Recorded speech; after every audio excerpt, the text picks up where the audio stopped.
C'est une route 67 au cœur de la gastronomie et du cristal que je vous propose à la rencontre d'un chef. Jérôme Schilling mitonne des plats 2 étoiles à la Villa René Lalique et il vient aussi de remporter un concours de cuisine prestigieux. À 34 ans, Jérôme Schilling peut être fier. Il a décroché le challenge culinaire du président de la République. C'était le 20 mars dernier, l'Alsacien est monté sur la première marche du podium avec sa recette originale et créative sur la thématique de la saule. C'est une saule farcie entière. J'étais parti sur l'idée de faire une farce à base de Saint-Jacques. Mais au lieu de mettre de la crème, j'ai mis une duxelle de champignons pour l'avoir plus légère et avoir plus de goût au niveau du résultat final. Un plat présenté avec des pièces sur mesure, spécialement créées par la Maison Lalique pour le concours. Ce qu'on a souhaité faire, c'est lui donner le support nécessaire pour qu'il puisse, lui, dans la collaboration, gagner ce challenge et gagner ce concours. Un peu fou ces demandes ou... Je pense qu'il est très créatif et il est très exigeant. Et c'est vrai que dans les premiers échanges, il nous a parlé de choses, je lui ai dit non, ça on ne pourra pas faire en termes de délai surtout. Et aussi techniquement, il y a des choses qu'on ne peut pas réaliser.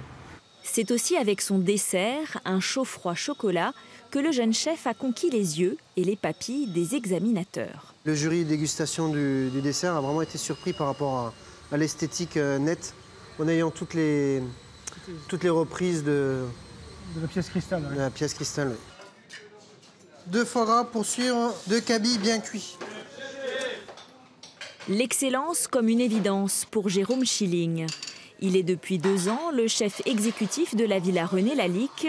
Dans le restaurant doublement étoilé de Wingen-sur-Moder, il seconde le maître Jean-Georges Klein, ancien chef 3 étoiles de l'Arnsbourg. Il est jeune, il est dynamique, qu'est-ce qu'on veut de plus, hein? Les 3 toasts, c'est bon, Pierre? En cuisine, Jérôme Schilling dirige avec sérénité une brigade d'une 20aine de personnes. Lors du coup de feu, tout doit être millimétré, à la hauteur des 2 étoiles. Son savoir-faire, il l'a acquis auprès de grands chefs. Son CV, un vrai bottin gourmand. Donc j'ai fait 2 grands chefs emblématiques, Roger Verger et Joël Robuchon. Et là, on a fait le travail de l'huile d'olive, de l'ail, la tomate, des courgettes, des fleurs, enfin énormément de choses méditerranéennes. Et après, je suis parti un petit peu du côté de Bordeaux, donc chez Thierry Marx à Pauillac.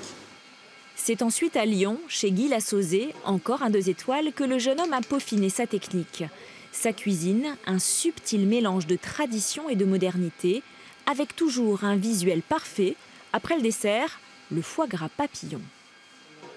Là, par exemple, on a l'esthétique du papillon, donc on s'est basé sur le papillon de chez Lalique. Et j'ai aussi fait des petites feuilles aussi perforées en forme de papillon, pour qu'il y ait vraiment une continuité dans l'idée du papillon. Jérôme Schilling et Jean-Georges Klein forment un tandem. La carte de la villa est à l'image de leurs 2 styles. Une bonne fusion, même si elle n'a pas toujours été évidente. Quand la première fois on a fait la carte, il me dit on va faire une bisque de crevettes à l'eau de vie de framboise, avec des framboises fraîches. Puis moi, je fais un peu un pas en arrière, parce que forcément, pour moi, c'était pas quelque chose de logique. Ouais. Quand je travaillais chez Monsieur Lassauzet, on faisait des grenouilles avec de l'artichaut, avec de l'ail, de la ciboulette, une émulsion d'ail, des choses où les gens se retrouvent beaucoup plus facilement. Alors que là, on va sur des associations beaucoup plus osées. Pour moi, souvent on a les idées, mais pas la technique. Donc avec sa technicité, c'est une bonne symbiose. Voilà. Et pour la suite, le parcours du chef semble tout tracé. Reprendre un jour les rênes de la Villa Lalique. Pour Jérôme Schilling, le prochain défi, c'est le col bleu-blanc-rouge. Le chef s'entraîne désormais pour le concours de meilleur ouvrier de France. Et on lui souhaite bonne chance.